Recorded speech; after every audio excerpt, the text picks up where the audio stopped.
देश और विदेश के सभी चिकित्सकों व आयुर्वेद प्रेमियों को मेरा हृदय से नमस्कार। सोम आयुर्वेदा महाशक्ति क्लासेज में आपका स्वागत है। मैं doctor Somdatt Saini, MS Ayurveda from NIA Jaipur. तो आज हम शुरू करेंगे जो UPPSC का एग्जाम हुआ था, AMO आयुर्वेदिक मेडिकल ऑफिसर का एग्जाम, जो 8 जनवरी 2023 को हुआ है, उसके जो पेपर सॉल्व करेंगे और उस पेपर में जो कुछ मिस्टेक हैं, कुछ मतलब जो उसके आंसर की में गलतियां वगैरह हैं, उनको ठीक करना है। और इसमें जो लगभग 30 क्वेश्चन जीके के हैं शुरू में, और बाकी फिर आयुर्वेद के मैक्सिमम आयुर्वेद के क्वेश्चन हैं और कुछ मॉडर्न साइंस के हैं। तो इसमें सभी क्वेश्चंस को जो जीके हो, चाहे आयुर्वेद हो, चाहे कोई सा भी क्वेश्चन हो, उनको डिटेल से विस्तार से चर्चा करते हुए सॉल्व करेंगे। और जो आयुर्वेद के क्वेश्चन है उनमें देखेंगे कि कौन सा क्वेश्चन कौन सी संहिता से आया है, चरक संहिता से आया है या सुश्रुत संहिता से आया है, या सारंगधर संहिता से है, काश्यप संहिता से है, अष्टांग हृदय से है, किस में से आया है, और उस संहिता में भी कौन से स्थान में से और कौन से स्थान का कौन सा चैप्टर और कौन से चैप्टर का कौन सा श्लोक, यहाँ तक उनका बताते हुए और उसको सॉल्व करेंगे। तो चलिए शुरू करते हैं।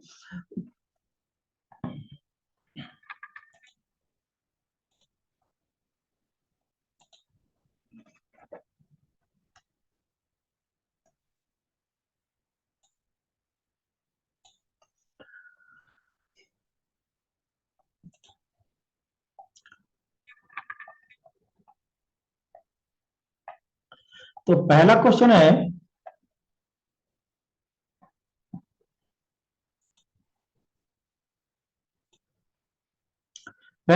कि निम्नलिखित में से किसे भारत का 16वां महान्यायवादी नियुक्त किया गया है।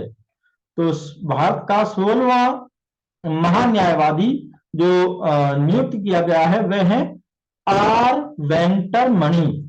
R वेंकटर मणि, C वेंकटर मणि नहीं है, R वेंकटर मणि। जो ये R वेंकटर मणि जी हैं, इनको जो भारत का 16वां महान्यायवादी नियुक्त किया गया है, R वेंकटर मणि, R वेंकटर मणि को।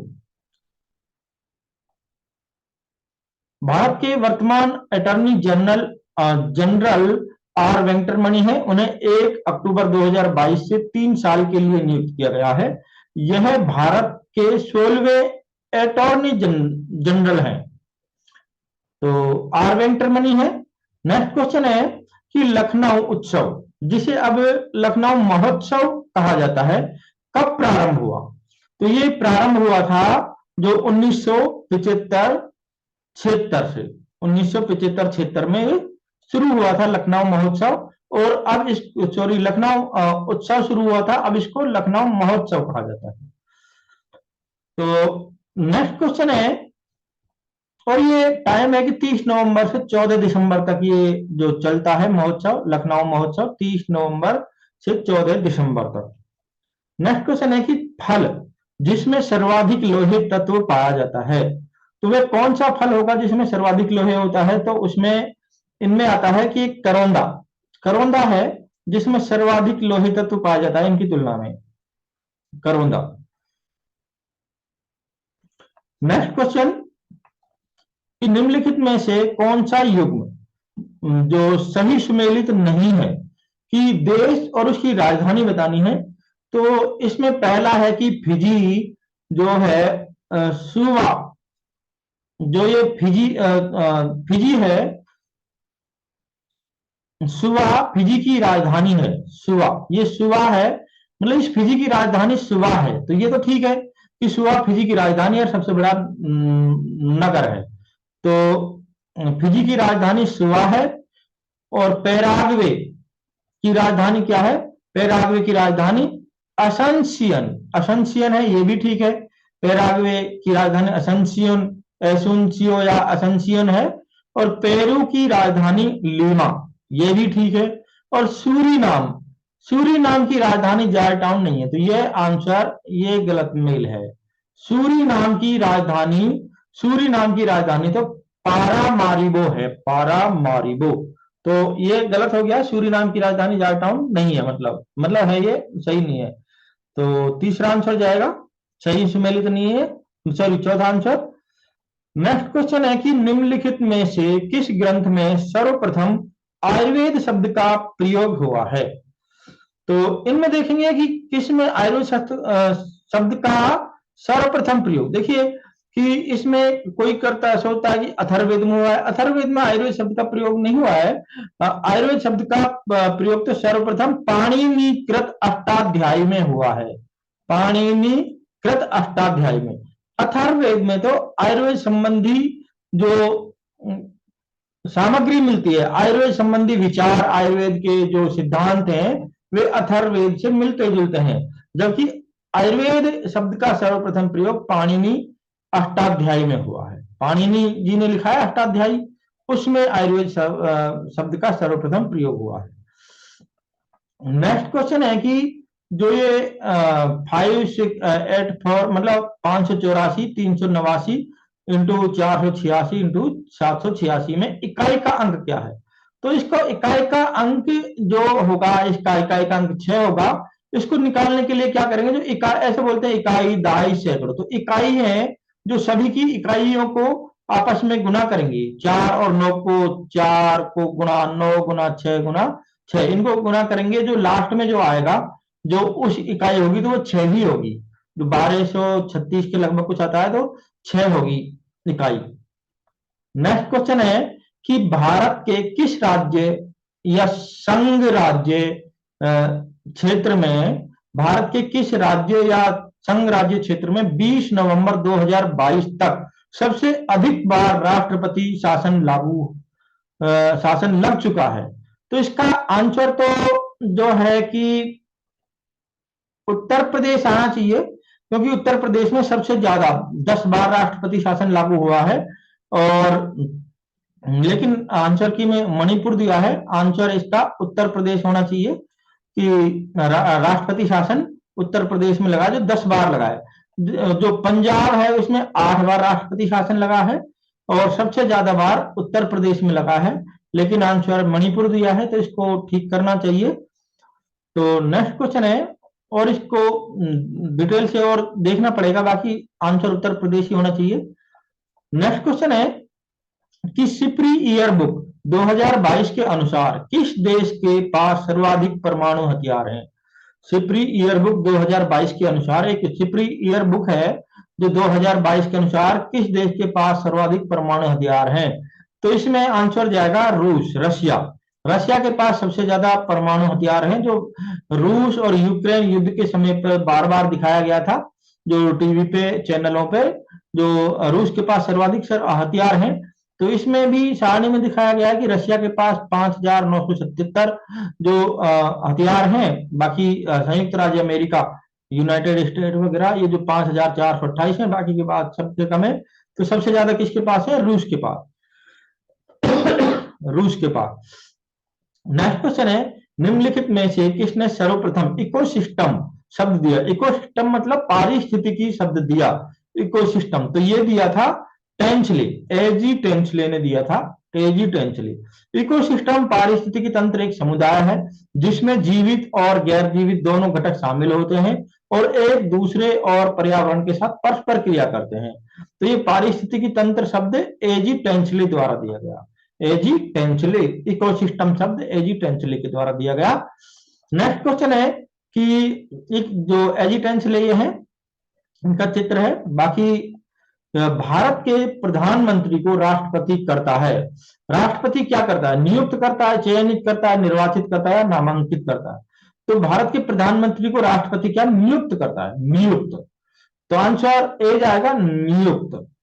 कि जैसे बताया कि हमारे देश के संविधान के अनुच्छेद 75 के अनुसार प्रधानमंत्री को राष्ट्रपति द्वारा नियुक्त किया जाता है, नियुक्त किया जाता है राष्ट्रपति द्वारा।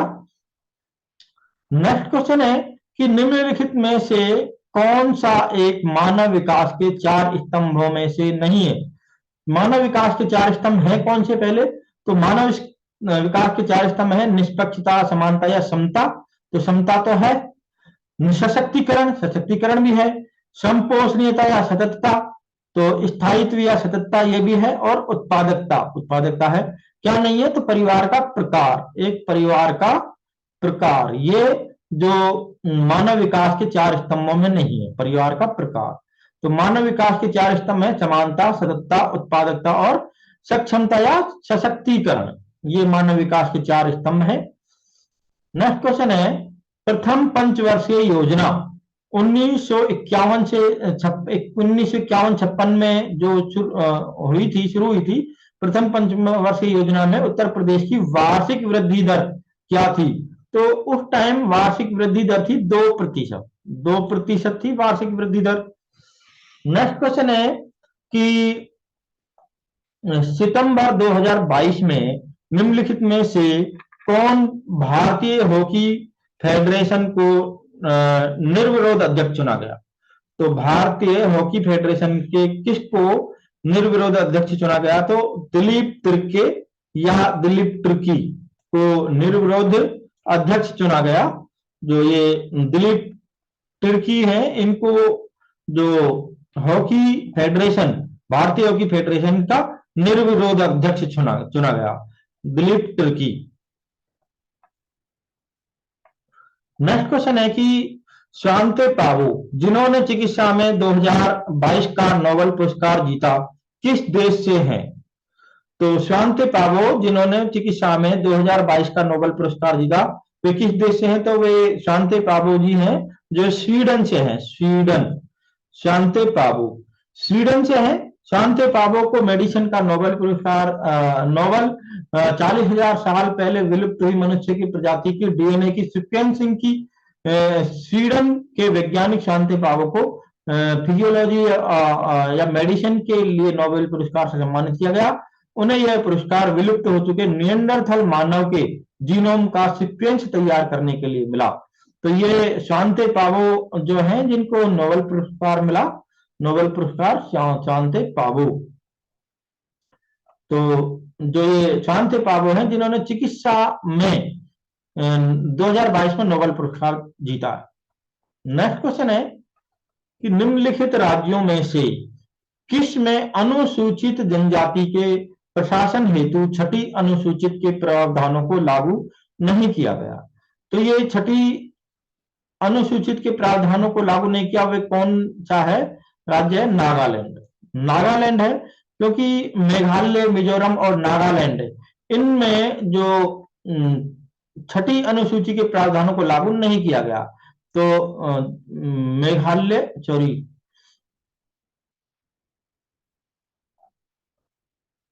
नागालैंड में जो निम्नलिखित राज्यों में से किसमें अनुसूचित जनजाति के प्रशासन हेतु छठी अनुसूची के प्रावधानों को लागू नहीं किया गया? नागालैंड।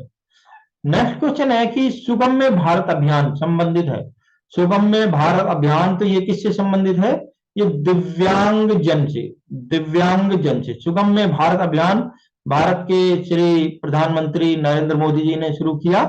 सुगम्य भारत अभियान जो विकलांगों के लिए शुरू किया गया, विकलांगों के सुगम्य भारत अभियान, ये विकलांग है इनके लिए शुरू किया गया। नेक्स्ट क्वेश्चन है, सामूहिक उत्तरदायित्व के सिद्धांत का प्रतिपादन भारतीय संविधान के किस अनुच्छेद में संहिताबद्ध किया गया है?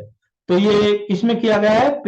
अनुच्छेद 75 खंड 3, 75 के अनुच्छेद 75 के खंड 3 में किया गया है, खंड 3 में। नेक्स्ट क्वेश्चन है कि नल सरोवर पक्षी अभ्यारण्य स्थित है। नल सरोवर कहां पर है? तो ये नल सरोवर गुजरात में है। गुजरात में जो अहमदाबाद से 60 किलोमीटर की दूरी पर होता है नल सरोवर। तो ये अभ्यारण्य गुजरात में है। वहां पर ये बहुत सुंदर पक्षी पाए जाते हैं नल सरोवर में।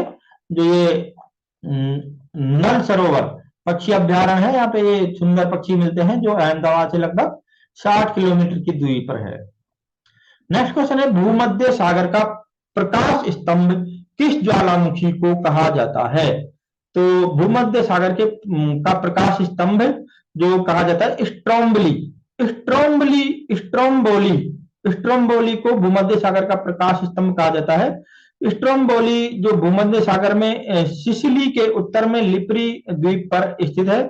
इसमें हमेशा गैस निकलती रहती है, इस वजह से इसके आसपास का भाग हमेशा चमकता रहता है।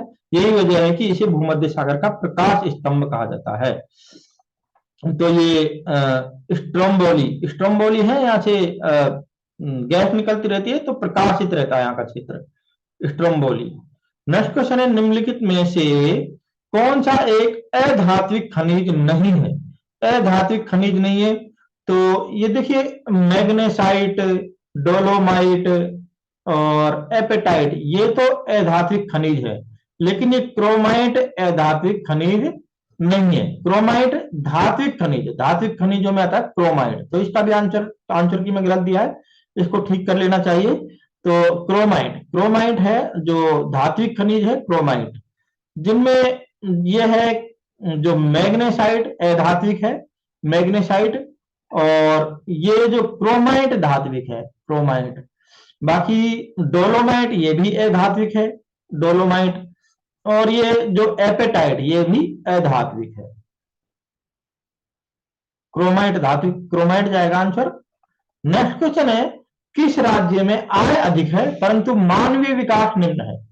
तो आय अधिक है और मानवीय विकास निम्न में है, ऐसा है राज्य है हरियाणा, हरियाणा। नेक्स्ट क्वेश्चन है कि मौर्य काल में सदैव राजा के पास रहने वाले विष परीक्षक वैद्य को निम्नलिखित में से क्या कहा जाता था? तो मौर्य काल में राजा के पास जो वैद्य रहता था, जो विष की परीक्षा करता था, उसको जांगलीविद, जांगलीविद कहा जाता है, जांगलीविद कहा जाता था, जांगलीविद। नेक्स्ट क्वेश्चन कि भोजन को संग्रहित करने के डिब्बे की इलेक्ट्रोप्लेटिनिंग, भोजन को संग्रहित करने के डिब्बे की इलेक्ट्रोप्लेटिंग में किस धातु का उपयोग किया जाता है? तो इसमें किया जाता है टिन, टिन धातु का उपयोग किया जाता है। नेक्स्ट क्वेश्चन कि निम्नलिखित में से कौन सा एक युग में जनजाति राज्य, मतलब जनजाति और राज्य सही सुमेलित नहीं है? तो देखिए, मुंडा ये झारखंड में मिलते हैं, मुंडा ये सही है, मुंडा झारखंड में मिलते हैं। गद्दी या गडरिया जो हिमाचल प्रदेश में मिलते हैं, ये भी ठीक है। थारू है जो ये उत्तर प्रदेश और वहाँ जो नेपाल का क्षेत्र है, उत्तर प्रदेश से और नेपाल का जो लगता क्षेत्र है, नेपाल उत्तर प्रदेश, वहां पे मिलते हैं। और ये बुक्सा है जो, ये बुक्सा केरल में नहीं मिलता, ये गलत है। तो मुंडा है, तो आंसर क्या जाएगा? बुक्सा, जो केरल में मिलता है, ये सही नहीं है, सुमेलित नहीं है, क्योंकि मुंडा जो झारखंड में, ये ठीक है। और ये मुंडा प्रजाति है, मुंडा जो झारखंड में पाई जाती है, मुंडा जनजाति झारखंड में। और गद्दी या गडरिया है जो हिमाचल प्रदेश में मिलती है, ये गडरिया हिमाचल प्रदेश में मिलती है प्रजाति। और थारू, थारू है जो भारत में उत्तर प्रदेश, बिहार के चंपारण जिले में, उत्तराखंड नैनीताल, उधम सिंह नगर में थारू पाए जाते हैं। बाकी ये केरल में नहीं होते थारू, ये थारू है। बुक्सा, बुक्सा जो उत्तराखंड, उत्तर प्रदेश, नैनीताल जिलों में मिलता है, और उत्तर प्रदेश के बिजनौर जिले में भी पाए जाते हैं। और उत्तर प्रदेश के बिजनौर जिलों में जहां पाया जाता है, उन्हें मेहरा के नाम से जाना जाता है। तो बुक्सा जो ये केरल में नहीं मिलते हैं, बुक्सा। तो केरल में कौन मिलता है? केरल में मिलता है पानियन जाति, जनजाति केरल और तमिलनाडु के विभिन्न पहाड़ी क्षेत्रों में मिलते हैं। तो क्या बुक्सा केरल में नहीं है? ये आंसर जाएगा। नेक्स्ट क्वेश्चन है कि राष्ट्रीय पंचांग कब स्वीकार किया गया? राष्ट्रीय पंचांग कब स्वीकार किया गया? तो राष्ट्रीय पंचांग जो स्वीकार किया गया वह 22 मार्च 1957 को, 22 मार्च 1957 को। भारतीय राष्ट्रीय पंचांग या भारत का राष्ट्रीय कैलेंडर भारत में उपयोग में आने वाला सरकारी सिविल कैलेंडर है।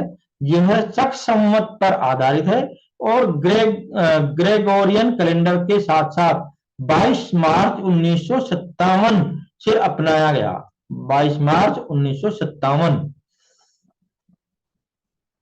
जो हिंदी के देशी महीनों में चैत्र 1800, 79 बोला जाता है। बाकी 22 मार्च 1957 से राष्ट्रीय पंचांग शुरू हुआ, लागू किया।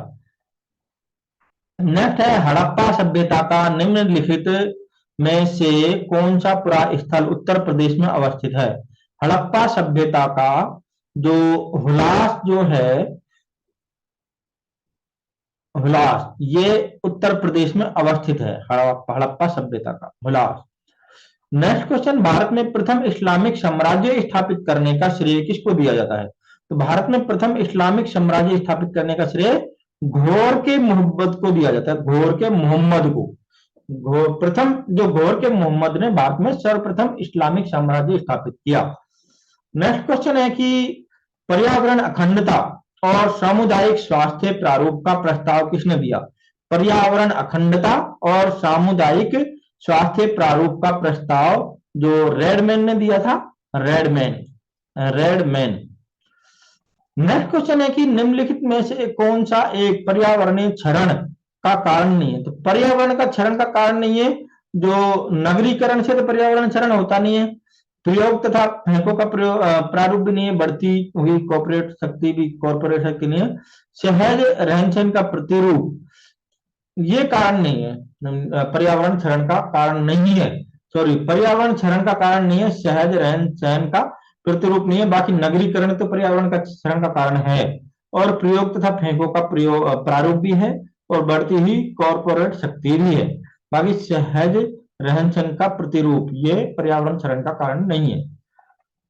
नेक्स्ट क्वेश्चन है, रेसरपिन दवा निकाली जाती है। तो रेसरपिन दवा निकाली जाती है वह सर्पगंधा से निकाली जाती है, सर्पगंधा। इसका सर्पगंधा का लैटिन नेम है राउल्फिया सर्पेंटाइना। तो रेसरपिन राउल्फिया सर्पेंटाइना सर्पगंधा से निकाली जाती है। वितुन्नक, वितुन्नक क्या है? तो वितुन्नक किसका पर्याय है? ये शस्यक, नीला तोता होता है जो, उसका पर्याय है वितुन्नक, वितुन्नक। नेक्स्ट क्वेश्चन है औलुक्य दर्शन। औलुक्य दर्शन किसको बोलते हैं? औलुक्य दर्शन वैशेषिक दर्शन को बोला जाता है, वैशेषिक दर्शन। वैशेषिक दर्शन को कणाद ने लिखा, महर्षि कणाद ने लिखा था, और इस दर्शन के अलावा इसको औलुक्य दर्शन के नाम से भी जाना जाता है, वैशेषिक दर्शन को। नेक्स्ट क्वेश्चन है कि आचार्य सुश्रुत के अनुसार दधी सेवन किस ऋतु में वर्जित है? तो दधी का सेवन कौन सी ऋतु में नहीं करना चाहिए? तो शरद ऋतु में दही का सेवन नहीं करना चाहिए, क्योंकि शरद ग्रीष्म बसंतेषु प्रायशो दधी गर्हितम। शरद ग्रीष्म और बसंत ऋतु में दधी अहितकर है, गर्हित है। शरद ग्रीष्म बसंतेषु प्रायशो दधी गर्हितम हेमंतेषु शिरे चे वर्षासु दधी शस्यते। तो इसको सुश्रुत सूत्र के 45वें चैप्टर का 80 श्लोक में देख सकते हैं कि शरद ऋतु में दधी सेवन वर्जित है। नेक्स्ट क्वेश्चन है कि मानव नेत्र के लेंस का डायमीटर होता है। तो मानव के नेत्र के लेंस का डायमीटर 8.8 से 9.2 mm होता है, 8.8 से 9.2 mm। नेक्स्ट क्वेश्चन है सूती का दशमूल के घटकों में किस पंचमूल का वर्णन है? तो सूती का दशमूल के घटकों में जो लघु पंचमूल होता है, लघु पंचमूल को जो सूती का दशमूल के घटकों में वर्णन है इसका। नेक्स्ट क्वेश्चन है आचार्य सुश्रुत के अनुसार प्रतानवती किस का प्रकार है? तो प्रतानवती है जो स्नायु का प्रकार है, जो स्नायु होते हैं, सुशिर होते हैं, पृथु होते हैं, और बाकी कंडरा और प्रतानवती। ये जो सुश्रुत सारी 5वें चैप्टर में बताया 38वें श्लोक में कि प्रतानवती किसका प्रकार है? स्नायु का। नेक्स्ट क्वेश्चन है कि आचार्य चरक के अनुसार त्रिफलादी तेल का प्रयोग किस व्याधि में होता है? त्रिफलादी तेल का प्रयोग, तो त्रिफलादी तेल का प्रयोग जो बताया है चरक ने 10वें चैप्टर में बताया 43वें श्लोक में, तो इसका आंसर क्या जाएगा? अपस्मार। अपस्मार में त्रिफलादी तेल का प्रयोग किया जाता है 10वें चैप्टर का, और चिकित्सा के 10वें चैप्टर का 43वें श्लोक में मिलेगा त्रिफलादी तेल जो अपस्मार में है। नेक्स्ट क्वेश्चन है कि अष्टांग हृदय के अनुसार नस्य सेवन की समय सीमा है। तो अष्टांग हृदय के सूत्र स्थान के 20वें चैप्टर में के 16वें श्लोक में बताया है कि नस्य सेवन जो एक सप्ताह तक करना चाहिए, एक सप्ताह तक। अष्टांग हृदय के अनुसार नस्य सेवन की सीमा है 1 सप्ताह। नेक्स्ट क्वेश्चन है, चरक संहिता के अनुसार तेल स्नेपान की निर्दिष्ट ऋतु कौन सी है? तो स्नेहाध्याय 13 चैप्टर है, उसके 18 श्लोक में बताया चरक ने, क्या बताया कि सर्पी सर्दी पातव्यम वशा मज्जाचे माधवे तेलम प्रावृषि। तो तेल किस ऋतु में होगा? तेलम प्रावृषि। प्रावृत ऋतु में होगा तेलम प्रावृषि में अति उष्ण शीते स्नेहम पिबेत नरे। सर्पी सर्दी पातव्यम वशा मज्जाचे माधवे तेलम प्रावृषि न अति उष्ण शीते स्नेहम पिबेत नरे। तो क्या आंसर हो जाएगा? प्रावृत ऋतु। नेक्स्ट क्वेश्चन है कि सही कथन का चयन करना है। सही कथन कि योग रत्नाकर के अनुसार नासा रोगों की संख्या 33 है, तो मतलब ये सब गलत है। सही कौन सा है? सही होगा जो सुश्रुत उत्तर तंत्र का जो 22 चैप्टर है उसके 5वें श्लोक में है कि बताया कि सुश्रुत के अनुसार नासा रोगों की संख्या कितनी है? 31 है, क्योंकि वहां पे बताया कि एपीन से पुती नश्यम नासा पाक तथा ऐसे तथा श्रवणित पित्तम से पूरे श्रवणितम एक तन्मितास्तेषु नासा रोगा प्रतीता, मतलब एक 31 नासा रोग बताए सुश्रुत ने उत्तर तंत्र के 22वें चैप्टर के 5वें श्लोक में। नेक्स्ट क्वेश्चन है, निम्नलिखित औषधियों में से में किस में पारद नहीं है? तो आम वातारी रस में तो पारद है, घृणी कपाट रस में भी है, चंद्रामृत रस में भी है, और किस में नहीं है? कामदुधा रस। कामदुधा रस में पारद नहीं है। तो इसमें तो जो कामदुधा रस है तो कैल्शियम वगैरह है, कामदुधा रस में पारद नहीं है। नेक्स्ट क्वेश्चन है, आचार्य वाग्भट द्वारा रोपण अंजन हेतु प्रयुक्त होने वाले द्रव्य हैं। तो रोपण अंजन में कैसे द्रव्य होंगे? अष्टांग हृदय सूत्र स्थान के 23वें चैप्टर के 11वें श्लोक में बताया है कि रोपण अंजन हेतु तिक्त द्रव्य लिए जाना चाहिए। तिक्त द्रव्य, तिक्त रस वाले, तिक्त रस प्रधान वाले द्रव्य होने चाहिए रोपण अंजन के लिए, तिक्त रस प्रधान वाले द्रव्य। नेक्स्ट क्वेश्चन है, चरक के अनुसार निम्न में से किसके दुग्ध से हिक्का एवं श्वास रोग उत्पन्न होता है?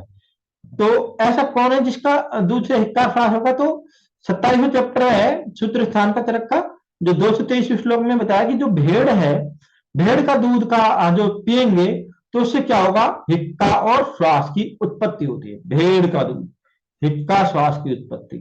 नेक्स्ट क्वेश्चन, सुश्रुत के अनुसार सेरेयक नामक कीट कौन से दोष से होते हैं? तो कीट होते हैं जो सुश्रुत ने कल्प स्थान के जो 8वें चैप्टर है और उसमें 13वें श्लोक में बताया है कि 8वें चैप्टर में कीट बताए हैं और उसके 13वें श्लोक में बताया कि कफज कीट का वर्णन किया है। तो सेरेयक कौन सा है? कफज कीट। कफज कीट है जो कुल 13 होते हैं कफज कीट, उनमें से जो सेरेयक है, सेरेयक वो कफज कीट है। नेक्स्ट क्वेश्चन, निम्नलिखित में से कौन एक सही सुमेलित नहीं है? स्तन विद्रदी के बारे में क्वेश्चन है, कौन सा सही सुमेलित नहीं है? सन्निपातज विद्रदी में अपाक, तो ऐसा तो हो नहीं सकता, विद्रदी में तो पाक होता ही है। सन्निपातज विद्रदी हो चाहे कोई सी भी विद्रदी हो, पाक तो होगा ही, तो ये ही आंसर सुमेलित सही नहीं है। बाकी कफज विद्रदी में चिरोत्थान पाक मतलब धीरे धीरे पाक होता है, पित्तज विद्रदी में क्षिप्र उत्थान पाक मतलब शीघ्रता से पाक होता है, वातज विद्रदी में चित्र विभिन्न प्रकार से, कभी तेजी से कभी धीरे ऐसे पाक होता है। तो पहला ही आंसर जाएगा। नेक्स्ट क्वेश्चन है, योग रत्नाकर के अनुसार कपूर का शोधन करते हैं। तो कपूर का शोधन जो योग रत्नाकर के अनुसार जो करते हैं गोदुग्ध से, त्रिफला से और भृंगराज से। गोदुग्ध, त्रिफला और भृंगराज। नेक्स्ट क्वेश्चन है, आचार्य सुश्रुत के अनुसार शरद ऋतु हिंदी मास के अनुसार है। शरद ऋतु जो सूत्र स्थान का जो 6 चैप्टर ऋतुचर्या 10वें श्लोक में बताया कि जो शरद ऋतु में कौन कौन से आते हैं? कार्तिक और मार्गशीर्ष, कार्तिक और मार्गशीर्ष आते हैं।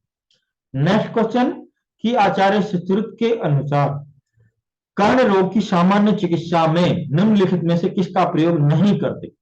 सामान्य चिकित्सा क्या है?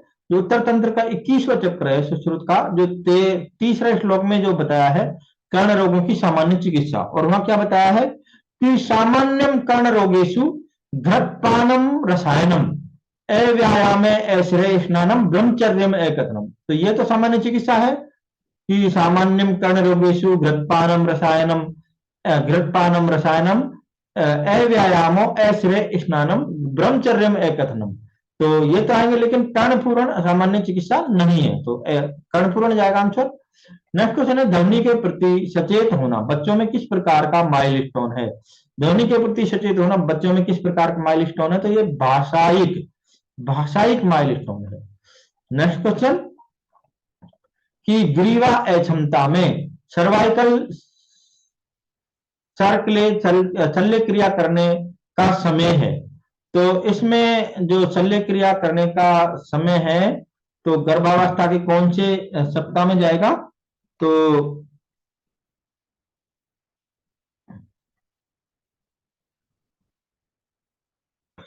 ग्रीवा अक्षमता में सर्वाइकल सर्कलेज शल्य क्रिया करने का समय है। तो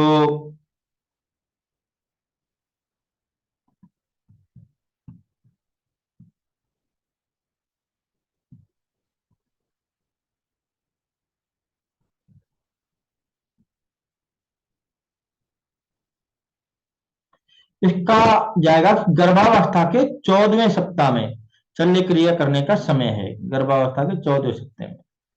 नेक्स्ट क्वेश्चन है कि CD4 सेल की संख्या एक व्यक्ति में कितने से कम होने पर एड्स बीमारी से पीड़ित होता है? तो CD सेल्स की संख्या कितनी हो? 200 क्यूबिक, जो 200 सेल से क्यूबिक mm रक्त में, 200 सेल क्यूबिक mm रक्त में। नेक्स्ट क्वेश्चन है, रक्त समूह ए बी में सीरम में कौन सा एंटीबॉडी उपस्थित रहता है?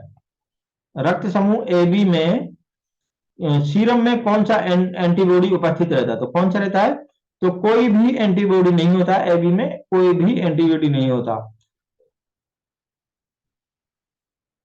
इसलिए किसी भी सभी का रक्त ग्रहण कर सकता है, जो जो सभी का ग्रहण कर सकता है, ए बी इसमें कोई एंटीबॉडी नहीं होती है। नेक्स्ट क्वेश्चन है, अधोलिखित में से किस व्याधि में रोजिंग साइन पाया जाता है? तो रोजिंग साइन जो पाया जाता है वह तीव्र उंडुपुच्छ शोथ में होता है, मतलब एक्यूट अपेंडिसाइटिस। उसमें जो लेफ्ट साइड में दबाते हैं और राइट साइड में पेन होता है, तो ये रोजिंग साइन होता है, और इसमें तीव्र उंडुपुच्छ मतलब एक्यूट अपेंडिसाइटिस में मिलता है। नेक्स्ट क्वेश्चन है कि सुश्रुत अनुसार क्षीण आर्तव दृष्टि में दोष है। तो ये दूसरे चैप्टर में ही बताया है सुश्रुत ने कि शारीर स्थान के कि क्षीण आर्तव, जो क्षीण शुक्र में भी वातपित्त दोष होते हैं और क्षीण आर्तव में भी वातपित्त दोष ही होते हैं। नेक्स्ट क्वेश्चन है, काश्यप के अनुसार पांच भौतिक तेल का प्रयोग किस हेतु निर्दिष्ट है? तो पांच भौतिक तेल है उसको नशे के काम में लेते हैं, पांच भौतिक तेल को नशे के लिए काम में लिया जाता है। नेक्स्ट क्वेश्चन है कि चरक के अनुसार बिना मलमूत्र त्याग किए ही भोजन ग्रहण करना वे क्या है? तो वे क्रम विरुद्ध है। क्रम से क्या करना चाहिए? सबसे पहले उठना चाहिए सुबह, फिर फ्रेश होना चाहिए, फिर दांत नाखून करके तब भोजन ग्रहण करना चाहिए, लेकिन क्रम तो छोड़ दिया, बिना मलमूत्र त्यागे खाना खाने बैठ गए, तो क्या होगा? क्रम विरुद्ध होगा, क्रम विरुद्ध। नेक्स्ट क्वेश्चन है, संस्थान निम्न में से किसका पर्याय है? तो चरक निदान के एक पहले चैप्टर में बताया 9वें श्लोक में कि संस्थान जो लिंग लक्षण रूप का पर्याय है, संस्थान लिंग लक्षण या रूप। नेक्स्ट क्वेश्चन है, पोथ की ट्रैकोमा किस प्रकार का रोग है? तो ये उत्तर तंत्र में मिलेगा 9वें चैप्टर में कि ये लेखन करते हैं इसमें। पोथ की में क्या किया है? नवलेखा प्रकृति था, नव लेखन है जो वर्तमानगत रोग है 21, उनमें से जो लेखन है 9, उनमें पोथ की भी आता है। तो पोथ की में क्या करते हैं? लेखन करते हैं।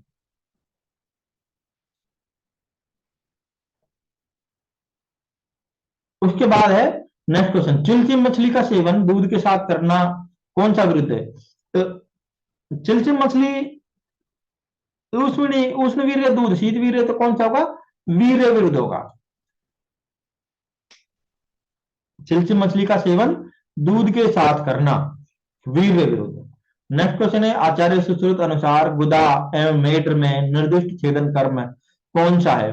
तो सूत्रस्थान के 5वें चैप्टर में बताया सुश्रुत ने 14वें श्लोक में कि मेढ्र और गुदा पर कैसे करते हैं?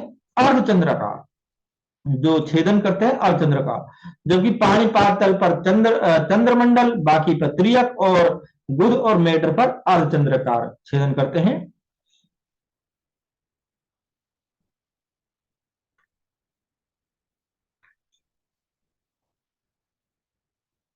नेक्स्ट क्वेश्चन है कि खाली स्थान निमित्तम ए स्थौल्यम कार्श्यम चे, इस श्लोक की पूर्ति करनी है।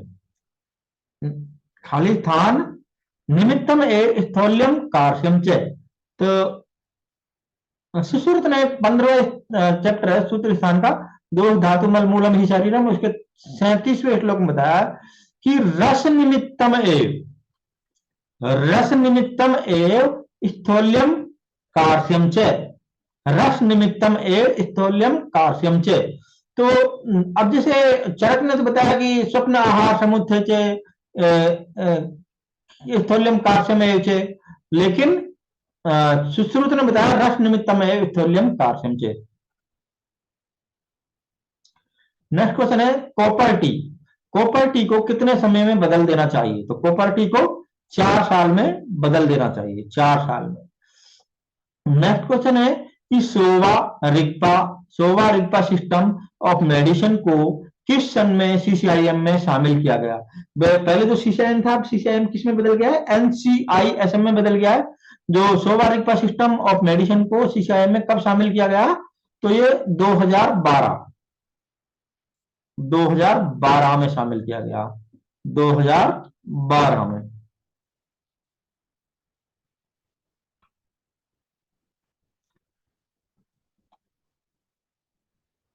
नेक्स्ट क्वेश्चन है कि सुश्रुत संहिता के अनुसार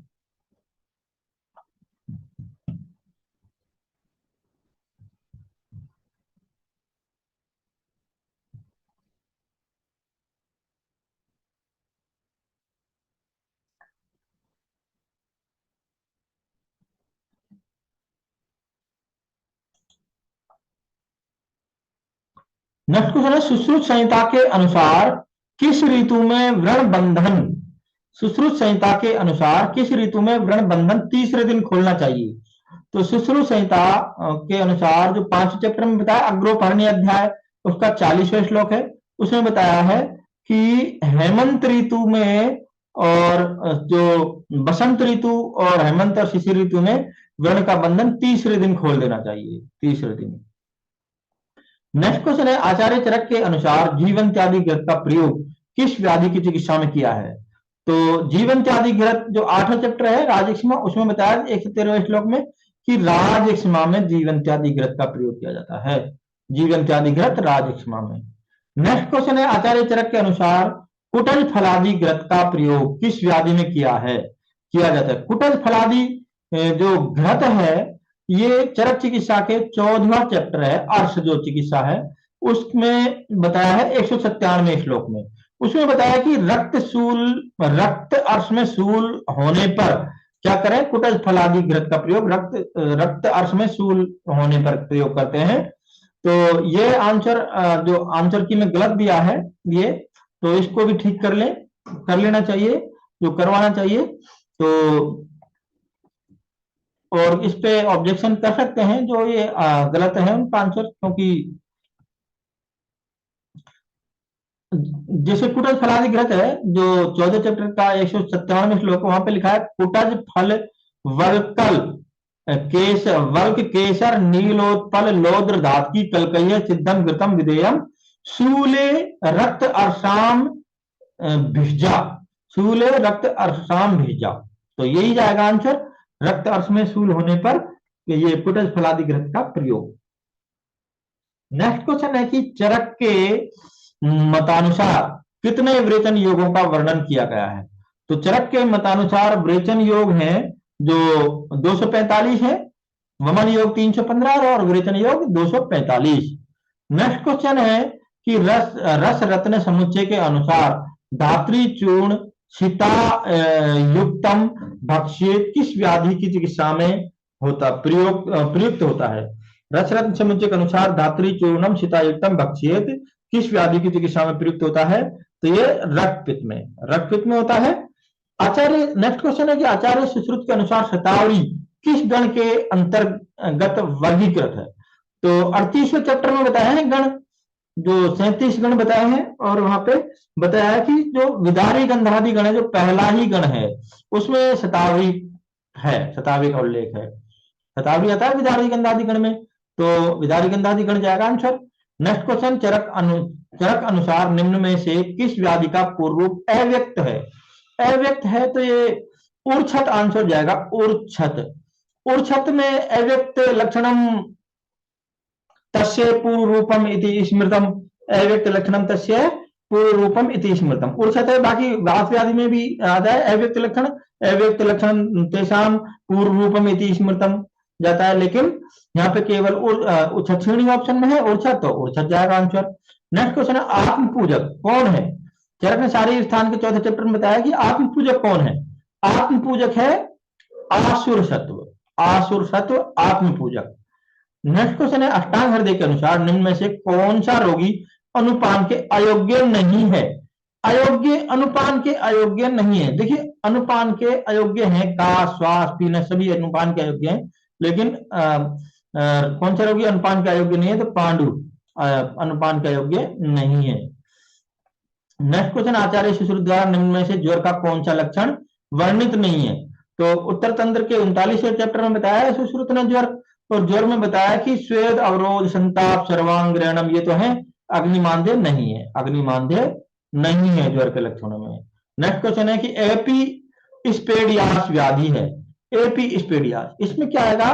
पेनिस, एपीस्पेडियास में पेनिस की सतह पर मूत्र मार्ग की अनुपस्थिति, ये भी नहीं है, आंसर जाएगा जन्म से मूत्र मार्ग पेनिस की ऊपरी सतह पर होना, तो ये बी आंसर जाएगा कि जन्म से मूत्र मार्ग पेनिस की ऊपरी सतह पर एपीस्पेडियास है, जबकि हाइपोस्पेडियास में जन्म से मूत्र मार्ग पेनिस के निचली सतह पर होता है, और एपीस्पेडियास में जन्म से मूत्र मार्ग पेनिस की ऊपरी सतह पर होता है, एपीस्पेडियास। नेक्स्ट क्वेश्चन है, सुश्रुत के अनुसार क्षीर अन्नाद बालक के लिए औसत मात्रा कितनी होनी चाहिए? सुश्रुत के मतानुसार क्षीर अन्नाद बालक के लिए औसत की मात्रा, जो क्षीर अन्नाद के लिए तो कोलास्थी होगी, कोलास्थी, शारीरिक स्थान के 10वें चैप्टर में बताया क्षीर अन्नाद के लिए औसत की मात्रा कोलास्थी प्रमाण में।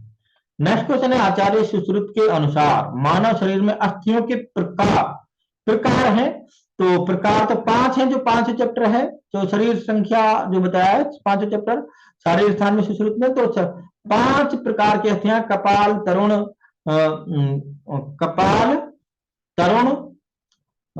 वलय, नलक, कपाल, रुचक, तरुण, वलय, नलक, ये 5 प्रकार की अस्थियां हैं। नेक्स्ट क्वेश्चन, आचार्य चरक के अनुसार कर्पादियो, सुप्ता, दाहु, मुखतालु, कंठशोषम, विश्रम शरीर गंधम किस व्याधि का पूर्व रूप है? तो चरक ने निदान स्थान के चौथे चैप्टर के 47वें श्लोक में बताया है कि जटिली भावम के आंसर क्या जाएगा? प्रमेय है। प्रमेय में बताया वहां पे जटिली भावम केशेषु माधुर्यम आशस्य कर्पादियो सुप्तता दाहो मुखतालु कंठशोषम पिपासा आलस्यम मलकाय काय छिद्रेषु उपदेहम परिदाहे सुप्तताम च अंगेषु षटपद पिपलिकाभिश्य शरीर मूत्र अभिसरणम मूत्रे च मूत्र दोषान विश्रम शरीर गंधम निद्रा तंद्रा च सर्वकालम इति। तो ये प्रमेय के पूर्व रूप बताए हैं जो निदान स्थान के चौथे चैप्टर में। तो कर्पादि सुप्तता दाहो मुक्तालु कंठशोषम विश्रम शरीर गंधम किसमें आएगा? प्रमेय में। नेक्स्ट क्वेश्चन है कि 10th रक्त स्कंदक कारक है, 10वें नंबर का रक्त स्कंदक कारक कौन सा है? Stuart power factor, Stuart power factor. Next question है, काश्यप संहिता के अनुसार राजदंत है, राजदंत, राजदंत तो क्या होते हैं? मध्य के जो दांत होते हैं, मध्य त्रोटक, वे राजदंत बताए। काश्यप ने सूत्र स्थान में बताया है, जो 20वां चैप्टर है काश्यप संहिता के सूत्र स्थान का 20वां चैप्टर, उसमें मध्य त्रोटक है, जो 4थे श्लोक में बताया है कि मध्य त्रोटक जो है राजदंत है। नेक्स्ट क्वेश्चन, आचार्य चरक के अनुसार गर्भ में शिरा और धमनी की उत्पत्ति का कौन से भाव है? तो शिरा और धमनी तो पित्रज भाव होगी, शारीरिक स्थान के 3रे अध्याय में बताया कि पित्रज भाव है ये गर्भ में शिरा धमनी। बाकी हृदय, यकृत, प्लीहा, ये सब मात्रज भाव है, के नख, लोम के, समश्रु, सिरा, धमनी, स्नायु, ये पितरज भाव है। नेक्स्ट क्वेश्चन है कि सुश्रुत के अनुसार निम्न में से किस रोग में क्षार कर्म नहीं करना चाहिए? तो क्षार कर्म जो सुश्रुत सूत्र का 11वां चैप्टर है क्षार कर्म, उसके 30वें श्लोक में बताया आंसर की जो फलनी योनि है उसमें क्षार कर्म का प्रयोग किया नहीं करना चाहिए। फलनी योनि, रक्त पित्त हुआ, ये तिमिर हुआ, इनमें जो क्षार कर्म का प्रयोग नहीं करें। बाकी कृमि, अर्बुद, अधिजीविया में तो करते हैं क्षार का प्रयोग। नेक्स्ट क्वेश्चन, सार्वदेहिक संज्ञानाश की किस अवस्था को शल्य क्रिया संज्ञानाश की अवस्था कहते हैं?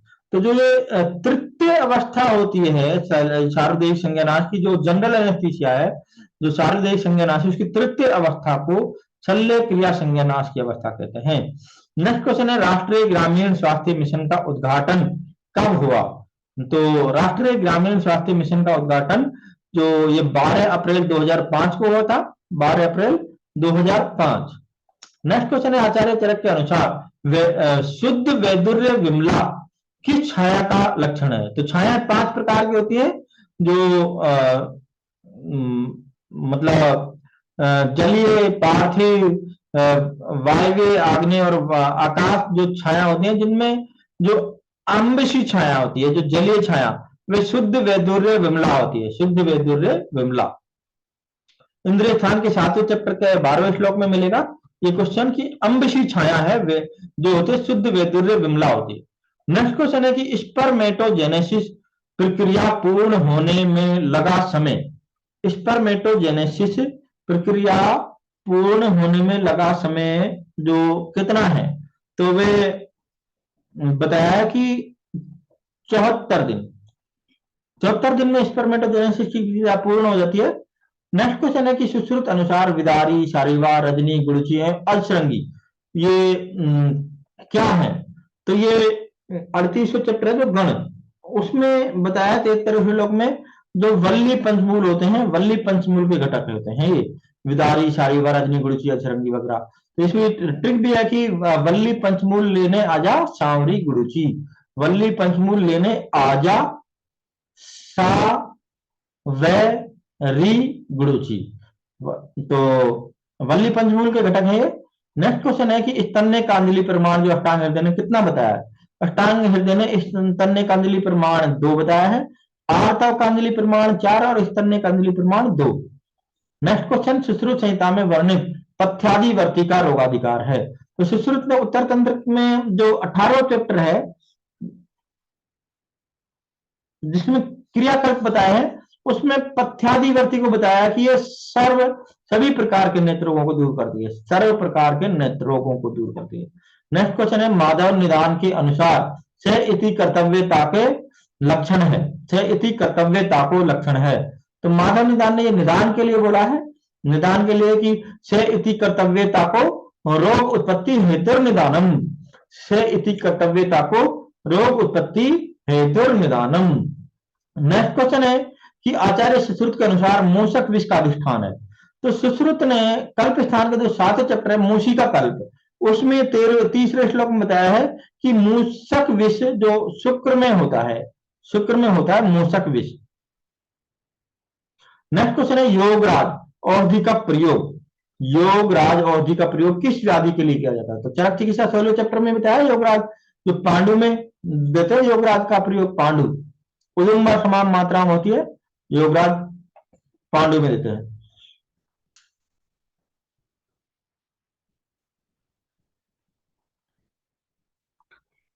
चरक के अनुसार निरग्नि स्वेद की कुल संख्या कितनी है? तो चरक ने जो स्वेद अध्याय सूत्र स्थान का 14वां चैप्टर है वहां के 64 श्लोक में बताया कि निरग्नि स्वेद कितने होते हैं? जो निरग्नि स्वेद होते हैं 10 होते हैं, जो निरग्नि स्वेद 10 होते हैं। जो गुरु प्रावरणम जो व्यायामम सॉरी जो निरग्नि स्वेद 10 है तो व्यायामम उष्ण सदनम गुरु प्रावरणम सिद्धा बहुपानम भे क्रोधाव उपनाह आहव आदपा सेदयंती दश एतानी नरमग्नि गुणादरिते। तो ये 10 हैं जो चरक ने निरग्नि स्वेदों की संख्या 10 बताई है। नेक्स्ट क्वेश्चन है, आचार्य चरक के अनुसार निम्न में से एक त्रिमर्म नहीं है, क्या नहीं है? त्रिमर्म। तो चिकित्सा 26वें चैप्टर है, त्रिमर्मी अध्याय, वहां के तीसरे श्लोक में बताया कि जो सिर, हृदय और बस्ती, ये है जो त्रिमर्म आते हैं, नाभि नहीं है, नाभि नहीं है त्रिमर्म में। नेक्स्ट क्वेश्चन है, कौन स्रोतो दृष्टि का लक्षण नहीं है, कौन सा स्रोतो दृष्टि का लक्षण नहीं है? तो स्रोतो विमान अध्याय 5 चैप्टर है, उसका 24वें श्लोक में बताया है कि अति प्रवृत्ति संगोवा, अति प्रवृत्ति संगोवा श्राणाम ग्रंथियो अपीवा विमार गमनम च इति श्रोत्साम दृष्टि लक्षणम।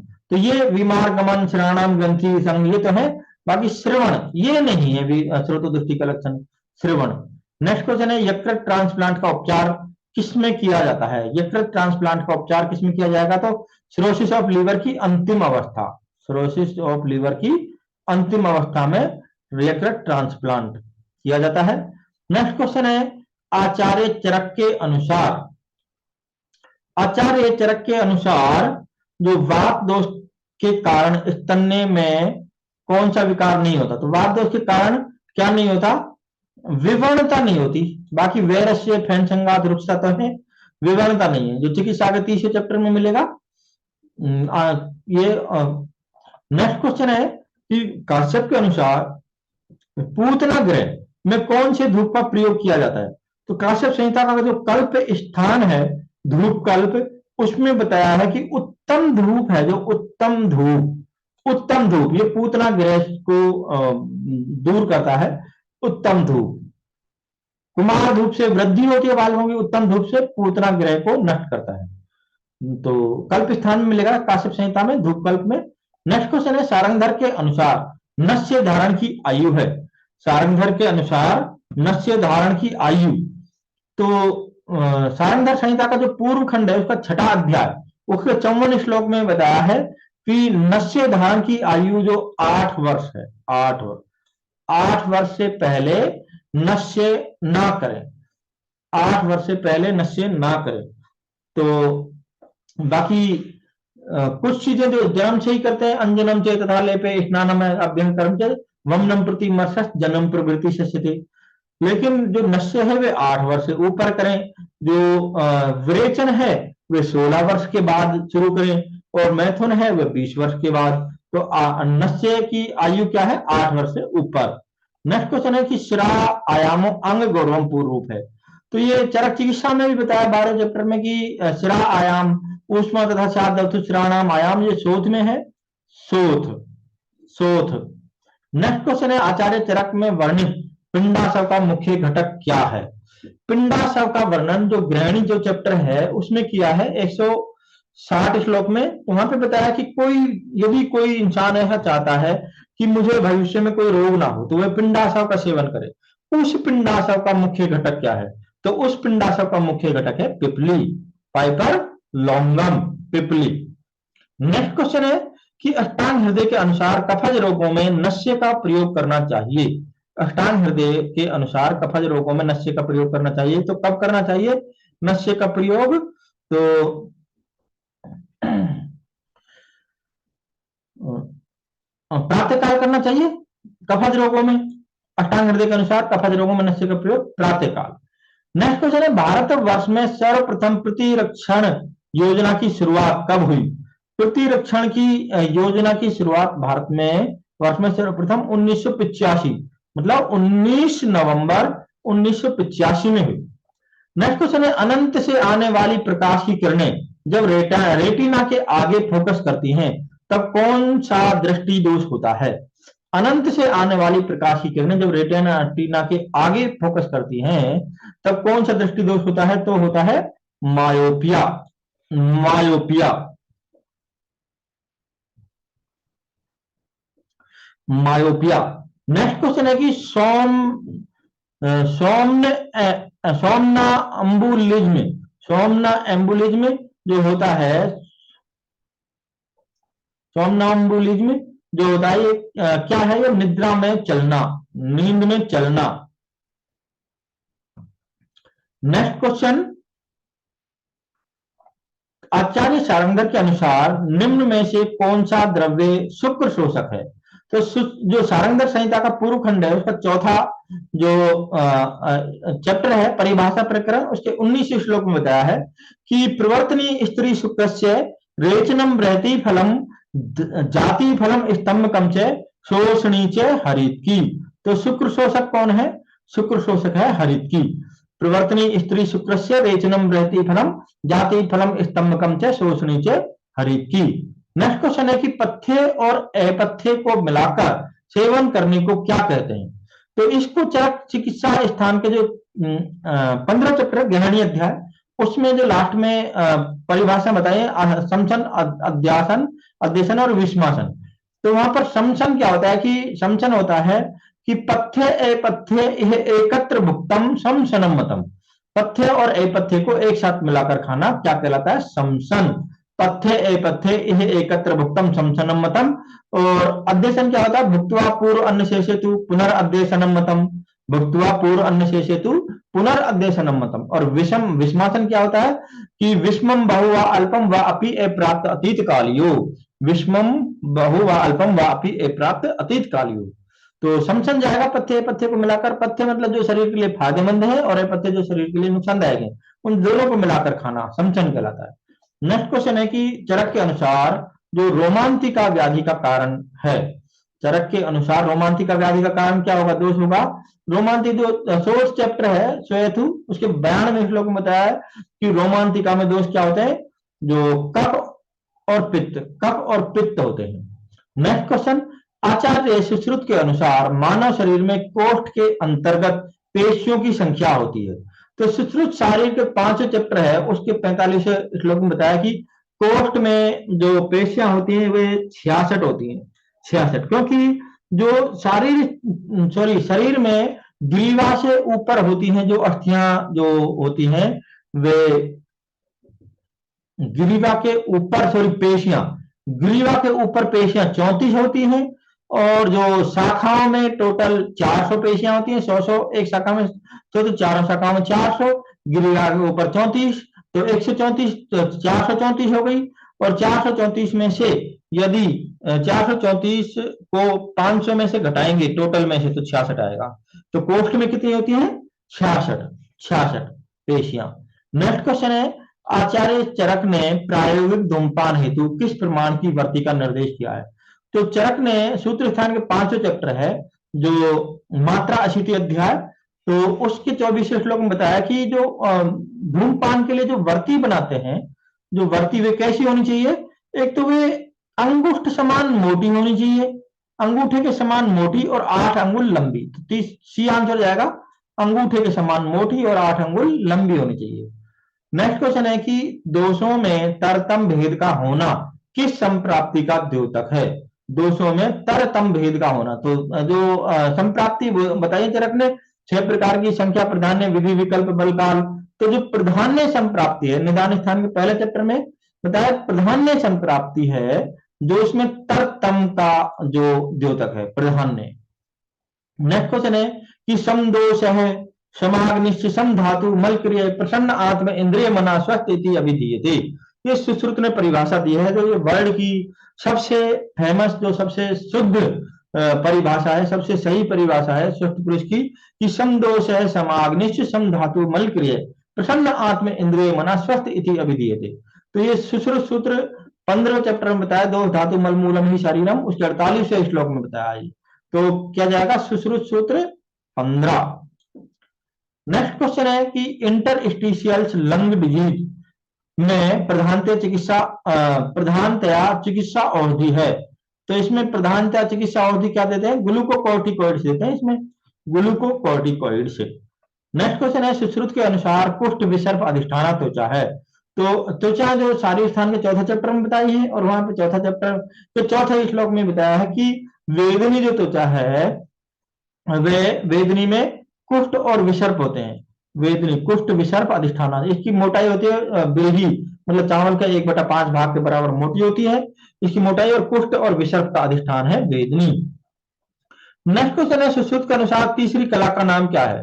तो यह भी 4थे चैप्टर में बताया, तीसरी कला होती है जो मेदोधरा, मार में स्पूपेशु, मारे में मतलब मेद, मेदोधरा कला। जो ये तीसरी कला है। नेक्स्ट क्वेश्चन, आचार्य चरक के अनुसार गौमूत्र हरितकी का प्रयोग किस व्याधि की चिकित्सा हेतु किया जाता है? गौमूत्र हरितकी तो बताया 16वें अध्याय है जो पांडु, पांडु में गौमूत्र हरितकी का प्रयोग बताया है। बाकी कफाचौथ में भी होता है, और 16वें अध्याय जो उसका 58वें श्लोक में बताया कि गौमूत्र हरितकी का प्रयोग करते हैं पांडु में। नेक्स्ट क्वेश्चन है, सिंधु घाटी सभ्यता में किस धातु का अस्तित्व नहीं था? सिंधु घाटी सभ्यता में किस धातु का अस्तित्व नहीं था? तो लोहे धातु का अस्तित्व नहीं था सिंधु घाटी सभ्यता में। नेक्स्ट क्वेश्चन, पंच शीर्ष अगध में शीर्ष वृक्ष के कौन से भाग का प्रयोग नहीं किया जाता? तो शीर्ष के कौन से पंच शीर्ष अगध है जो चरक चिकित्सा के 23 चैप्टर का 218 श्लोक में बताया पंच शीर्ष अगध, तो इसमें किसका प्रयोग नहीं किया जाता? तो पंच शीर्ष में 5 चीजों का प्रयोग किया जाता, मूलम, पत्रम, फलम, पुष्पम और त्वक। तो क्या नहीं आएगा? बीज, बीज नहीं है। मूल है, फल है, मूलम पुष्पम, मूलम पत्रम फलम पुष्पम और त्वक, ये मूलम पत्रम फलम पुष्पम त्वक, ये तो है, बीज नहीं है। नेक्स्ट क्वेश्चन, सुश्रुत के अनुसार किस शिरोरोग में शिरोवृचन नहीं कराते? तो उत्तर तंत्र के जो 26वें चैप्टर में जो शिरोरोग प्रतिषेध बताया है, 42वें श्लोक में कहा है कि कृमिज और क्षयज शिरोरोग हैं उनमें शिरोवृचन नहीं करते, बाकी में सब में शिरोवृचन करते हैं। कृमिज शिरोरोग और क्षयज शिरोरोग उनमें शिरोवृचन नहीं करते। नेक्स्ट क्वेश्चन, सुश्रुत के अनुसार अधिजीव्या व्याधि है, तो सुश्रुत में निदान स्थान के 16वें चैप्टर है जो उसके 48वें श्लोक में बताया कि अधिजीव, वहां पे कंठगत रोग बताए, और कंठगत में आती है अधिजीव्या, कंठगत में अधिजीवा, उपजीव्या जीव्यागत रोगों में और अधिजीव्या कंठगत रोगों में। नेक्स्ट क्वेश्चन, त्वक पारुष्य अम्लशीत प्रार्थना लक्षण है, त्वक पारुष्य अम्लशीत प्रार्थना लक्षण है, तो वही 15 चैप्टर में बताया, दो धातु मल मूलम ही शारीरम, 13 श्लोक में आया कि जो रक्त क्षय मतलब बताया शोणित क्षय त्वक पारुष्यम अम्लशीत प्रार्थना शिरा शैथिल्यम चे, शोणित क्षय त्वक पारुष्यम अम्लशीत प्रार्थना शिरा शैथिल्यम चे, तो क्या आ जाएगा? रक्त क्षय। नेक्स्ट क्वेश्चन है, कंच हरितकी का प्रयोग किस रोग में करना चाहिए? कंच हरितकी, तो कंच हरितकी जो 12वें चैप्टर है शोथ जो चरक चिकित्सा में, उसके 50वें श्लोक में बताया कि कंच हरितकी, तो शोथ में जाएगा कि शोथ में आते हैं, शोथ में गंडीराद्य, शोध गंडीराद्य पुनर्नवाद्य अष्ट सतारिष्ट कंच हरितकी चित्रग्रतम, शोध गंडीराद्य फल त्रिकाद्य गुणार्ध प्रयोगिकम पुनर्नवाद्य अष्ट सतारिष्ट कंच हरितकी चित्रग्रतम, तो कंच हरितकी किस में जाएगा? शोध में। नेक्स्ट क्वेश्चन है कि आचार्य चरक के अनुसार भोजन के बाद घृतपान किस शिरोरोग में करना चाहिए? भोजन के बाद घृतपान जो चरक सिद्धि स्थान पर 9वां चैप्टर है, त्रिमर्मी अध्याय, उसके 81वां श्लोक है, वहां पे बताया है कि जो सूर्यावर्त है, सूर्यावर्त की चिकित्सा के लिए भोजन के बाद घृतपान करना चाहिए, कि घृतम से उत्तर भक्तिकम। नेक्स्ट क्वेश्चन है कि रसरत्न समुच्चय के अनुसार इनमें से कौन सा कथन सही है? तो सही तो यही है कि मुक्ता का शोधन जो मोती है, मुक्ता का शोधन जयंती स्वरस से किया जाता है, मुक्ता का शोधन जयंती स्वरस से किया जाता है। नेक्स्ट क्वेश्चन कि रक्त स्कंदन रोकने के लिए जो मिक्सचर लेते हैं,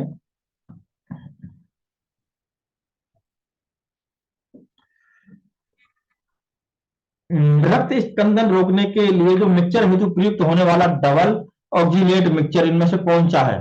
तो डबल ऑक्जिलेट होता है ammonium oxalate and potassium oxalate, ammonium oxalate and potassium oxalate, ammonium oxalate और पोटेशियम ऑक्जिलेट को प्रयोग किया जाता है। नेक्स्ट क्वेश्चन है, क्षुध पिपासा जरा मृत्यु आदि व्याधियां वर्गीकृत है, तो सुश्रुत ने जो सूत्र स्थान का 24वां चैप्टर है वहां के 8वें श्लोक में बताया है कि जो ये स्वभाव प्रवृत्त व्याधियां हैं, स्वभाव से ही लगते हैं, जो क्षुध पिपासा जरा मृत्यु भूख प्यास और ये जरा मृत्यु, ये सब स्वभाव बल प्रवृत्त व्याधियां हैं। नेक्स्ट क्वेश्चन की चरक अनुसार प्रयत्न आदि खाली स्थान चेष्टितम उच्यते, इस श्लोक में खाली स्थान पूरा करना है। तो पहला ही चैप्टर चरक संहिता का, उसमें बताया है कि प्रयत्न आदि कर्म चेष्टितम उच्यते, प्रयत्न आदि कर्म चेष्टितम उच्यते, तो कर्म जाएगा कर्म। नेक्स्ट क्वेश्चन, आचार्य चरक के अनुसार शनैर में है, शनैर में है क्या है? तो निदान स्थान का 4था चैप्टर है, जिसमें छनेर में है, किस में जाएगा, कफज प्रमेय में आता है, छनेर में, छनेर में है। नेक्स्ट क्वेश्चन, आचार्य सुश्रुत के अनुसार पांडु रोग कितने प्रकार के? तो सुश्रुत ने उत्तर तंत्र के 44वें चैप्टर है, वहां पांडु बताया है, और उसके चौथे श्लोक में बताया है कि 4 प्रकार के पांडु रोग, वहां कहा अष्ट अर्धम, 8 का आधा, 8 का आधा मतलब 4 प्रकार के पांडु रोग हैं। नेक्स्ट क्वेश्चन है, सुश्रुत अनुसार स्थान संचय क्रियाकाल की कौन सी अवस्था है? तो सुश्रुत के अनुसार स्थान संचय क्रियाकाल की चौथी अवस्था है। 21वां चैप्टर है सूत्र स्थान का व्रण प्रश्न अध्याय, वहां के 36वें श्लोक में बताया है कि जो ये चतुर्थ अवस्था है स्थान संचय अवस्था, वहां पे बोला है कि संचय चे प्रकोपम चे प्रेशरम स्थान संचयम वेक्तम वेदम चे यो वेत्ति दोषाणाम चे भवेद विषक। ये स्थान संचय कौन से आएगा चटक्रिया काल में? चौथे स्थान पर। नेक्स्ट क्वेश्चन, चरक के अनुसार गर्भावस्था के 6ठे मास में गर्भिणी स्त्री को पथ्य आहार दिया जाना चाहिए। तो 6ठे मास में, तो सारे स्थान का जो 8वें चैप्टर में 32वें श्लोक में बताया चरक ने कि 6ठे मास में गर्भिणी को, गर्भावस्था के 6ठे मास में क्या देना है, मधुर वर्ग की औषधियों से सिद्ध क्षीर सर्पी, मतलब क्षीर सर्पी देना है 6ठे मास में, और वह मधुर वर्ग की औषधियों से सिद्ध करके देना है। बाकी 6ठे में भी, 6ठे और 7वें में भी यही देना है, 6ठे में भी। पहले और महीने में देना है कि जो क्षीरम अनुपस्कृतम, मतलब क्षीर देना है, केवल किसी भी चीज से उसमें सिद्ध नहीं करना है। दूसरे महीने में उसको मधुर औषधियों से सिद्ध कर देना है क्षीर को, और तीसरे महीने में क्षीर में मधु सर्पी मिला देना है। तो क्षीर तो है ही, 2 चीज और मिला दिया, मधु सर्पी, तो 3 हो जाएगा, क्षीर मधु सर्पी तीसरे मास में। चौथे में नवनीत, नवनीत में 4 अक्षर है, न व नीत, तो चौथे में नवनीत। 5वें में जो क्षीर सर्पी देते हैं, 5वें में क्षीर सर्पी, और 6ठे में क्षीर सर्पी को मधुर औषधियों से सिद्ध कर देते हैं, और 7वें में भी क्षीर सर्पी को मधुर औषधियों से सिद्ध कर देते हैं। 8वें में यवागु पिलाते हैं, सर्पिस्मती यवागु, और यदि उदावत हो जाए तो आस्थापन बस्ती भी देते हैं, लेकिन 8वें महीने में यवागु और 9वें महीने में जो अनुवासन बस्ती देते हैं। तो इसमें जाएगा मधुर वर्ग की औषधियों से सिद्ध क्षीर सर्पी। नेक्स्ट क्वेश्चन है कि पामर साइन गर्भावस्था के किस सप्ताह में मिलता है? पामर साइन गर्भावस्था के जो गर्भावस्था के चौथे, 4 या 8वें सप्ताह में मिलता है पामर साइन। नेक्स्ट क्वेश्चन है कि आचार्य सुश्रुत के अनुसार वायु अग्नि धारण का कार्य है। तो सुश्रुत सूत्र के 15 चैप्टर है, वहां पे बताया है कि पुरीशम उपस्तंभम वायु अग्नि धारणम, पुरीशम उपस्तंभम वायु अग्नि धारणम। नेक्स्ट क्वेश्चन है, आचार्य चरक ने मधु उदक पान का विधान किस व्याधि में किया है? तो मधु उदक पान का विधान जो चरक ने, जो चिकित्सा का 6ठा चैप्टर है प्रमेय, प्रमेय में बताया है मधु उदक पान का, मधु उदक पान प्रमेय में। नेक्स्ट क्वेश्चन, अधोलिखित में से कौन सा द्रव सत्र पायना के लिए प्रयोग नहीं होता? तो सत्र पायना जो बताया 8वां चैप्टर है, जो सत्र विधि अध्याय, तो वहां पे पायना 3 प्रकार के, क्षार उदक तेलेशु, क्षार उदक और तेल होता है, तो घृत की पायना नहीं होती, घृत की पायना नहीं होती। नेक्स्ट क्वेश्चन है कि शल्य चिकित्सा द्वारा किस अंतःस्रावी ग्रंथि को, शल्य चिकित्सा द्वारा किस अंतःस्रावी ग्रंथि को निकालने से नेल्सन सिंड्रोम होता है? तो एड्रिनल ग्रंथि को निकाल देंगे तो नेल्सन सिंड्रोम होगा, एड्रिनल ग्रंथि को निकालने से। नेक्स्ट क्वेश्चन है, राजमान सर्पदंश में शरीर में किस दोष की प्रधानता होती है? तो राजमान सर्पदंश में जो कफ दोष आएगा, कफ दोष होता है राजमान में, मंडली में पित्त, द्रव्य में वात, और राजमान में कफ। तो कल्प स्थान का 4था चैप्टर 29वें श्लोक में मिल जाएगा ये। नेक्स्ट क्वेश्चन है, वैशेषिक दर्शन में कुल कितने गुणों का वर्णन किया है? तो वैशेषिक दर्शन में 17 गुण बताए हैं, 17। चरक ने 41 गुण बताए हैं, वैशेषिक दर्शन ने 17 गुण बताए हैं। विलंश ट्यूमर पाया जाता है, तो विलंश ट्यूमर वृक्क के कैंसर में पाया जाता है, वृक्क के, किडनी वृक्क के, वृक्क के कैंसर में विलंश ट्यूमर पाया जाता है। बाकी इसका आंसर भी, आंसर की में जो गलत दिया है उसमें उपरोक्त में कोई नहीं कर दिया है, बाकी आंसर बी ही जाएगा, वृक्क के कैंसर में, क्योंकि विलंश ट्यूमर एक प्रकार का बच्चों में होने वाला किडनी का कैंसर है, जिसे नेफ्रोब्लास्टोमा भी कहा जाता है। यह ट्यूमर लगभग 3 से 5 साल तक की उम्र के बच्चों में होता है। विलम्स का ट्यूमर अक्सर केवल एक किडनी में होता है, हालांकि कभी कभी एक ही समय में दोनों किडनी में भी पाया जाता है। तो किडनी का कैंसर है विलम्स ट्यूमर। ये कैंसर इस तरह हो जाता है, किडनी विलम्स ट्यूमर किडनी का कैंसर में। तो ये किडनी में ही जाएगा, वृक्क ही जाएगा आंसर, वृक्क ही जाएगा। इसको भी जो ऑब्जेक्शन में डालना है। नेक्स्ट क्वेश्चन है कि वार्टर सिंड्रोम किस अवयव से संबंधित है? तो वार्टर सिंड्रोम भी वृक्क से ही संबंधित है, वार्टर सिंड्रोम। नेक्स्ट क्वेश्चन है कि काश्यप संहिता के अनुसार बालकों में बस्ती का प्रयोग कब से करें? इस संबंध में निम्नलिखित कथनों में से कौन सा सही है? काश्यप संहिता सिद्धि स्थान अध्याय 7, जो 7वां चैप्टर है सिद्धि स्थान का, काश्यप संहिता का सिद्धि स्थान है, 7वें चैप्टर में बताया है कि जब बच्चा बालक अन्न ग्रहण करने लगे एवं घुटनों के बल चलने लगे, बालक अन्न ग्रहण करने लगे, वे घुटनों के बल चलने लगे, तो उसको बस्ती देते हैं। तो दूसरा केवल 2 ही सही है, इसमें पहला गायब हो गया इसमें, तो दो ही जाएगा, मतलब बालक अन्न ग्रहण करने लगे एवं घुटनों के बल चलने लगे, यही आंसर सही है। नेक्स्ट क्वेश्चन है कि सूची 1 का सूची 2 से मिलान करना है और सही कूट चुनना है। तो गोनोइड, जो गोनोइड है श्रोणी, गोनोइड श्रोणी किसमें होती है? तो गोनोइड श्रोणी कैसी होती है? गोलाकार होती है। गोनोइड श्रेणी गोलाकार, एंड्रॉइड श्रेणी त्रिकोणाकार, एंथ्रोपॉइड श्रेणी जो अंडाकार एंटीरो पोस्टीरियर, और पैलोइड श्रेणी अनुप्रस्थ अंडाकार। तो डी आंसर जाएगा, डी आंसर। नेक्स्ट क्वेश्चन है कि चरक अनुसार रुक्षता उत्पन्न करने में कौन सा रस श्रेष्ठ होता है? तो चरक का जो सूत्र स्थान का 26वां चैप्टर है, वहां 53 श्लोक में बताया है कि जैसे कषाय रस है वे श्रेष्ठ, वे रुक्षता उत्पन्न करने वाला श्रेष्ठ कषाय रस। ऐसे श्रेष्ठ, श्रेष्ठतम और श्रेष्ठ, श्रेष्ठतर और श्रेष्ठतम। तो ये क्रम तो पूछा नहीं है, क्रम जो जैसे मान लो क्रम पूछते हैं तब तो अलग आंसर होते हैं, जैसे कि सी के टी तिक्त होता है जो श्रेष्ठ रुक्ष होता है, सी के कटु श्रेष्ठतर होता है, और कषाय श्रेष्ठतम होता है। जब क्रम पूछते हैं तो जब तिक्त आता है, तिक्त में श्रेष्ठ और कटु श्रेष्ठतर और कषाय श्रेष्ठतम, लेकिन केवल एक ही पूछा है श्रेष्ठ, तो इसको श्रेष्ठ को श्रेष्ठतम मानकर ही कषाय आंसर जाएगा। नेक्स्ट क्वेश्चन है आचार्य चरक के अनुसार तमक श्वास लक्षण विष के किस वेग से उत्पन्न होता है? तमक श्वास, तो चरक चिकित्सा का विष चिकित्सा में 23वां चैप्टर है विष चिकित्सा, उसके 18वें श्लोक में बताया है कि अश्रक प्रदोष, अश्रक प्रदोषाद वित्तेतु वेगनम ब्रह्म वेपतु मूर्छा जृंभा अंग चिमी चिमा तमका। अक्षरक प्रदोषाद वित्तेतु, द्वितीय वेग में अक्षरक प्रदोषाद वित्तेतु वेवर्णम ब्रह्म वेपतु मूर्छा जृंभा अंग चिमी चिमा तमका। तो दूसरा वेग जाएगा, दूसरा।